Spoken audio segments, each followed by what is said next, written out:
আল্লাহ ডাক দিয়ে বলে, বান্দা তুই যতই নামাজ পড় আর যতই সিজদা কর, তোর ঠিকানা জাহান্নাম। এ কথা শুনে বান্দাটি বলতেছে, আলহামদুলিল্লাহ। আল্লাহ বলে, এই বান্দা, জাহান্নামের কথা শুনে কেউ আলহামদুলিল্লাহ কয়? বান্দা বলে, আল্লাহ, জাহান্নামের মালিকও তুমি, জান্নাতের মালিকও তুমি।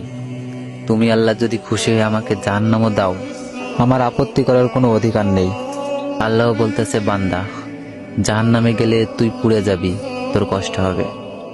বান্দা বলতেছে, আল্লাহ, কষ্ট শুধু আমার হবে না, তোমারও হবে। আল্লাহ বলে, বান্দা, তুই পুড়বি জাহান্নামে, আমার কষ্ট কেন হবে? বান্দা বলে, আল্লাহ, মায়ের কোলে সন্তান যদি পানিতে পড়ে যায়, তাহলে দুনিয়ার কোনো মাই যেমন দূরে দাঁড়িয়ে থাকতে পারে না, দৌড়ে গিয়ে বাচ্চাকে কোলে নেয়, আমার বিশ্বাস ওই মায়ের চেয়ে কোটি কোটি গুণ দয়া তোমার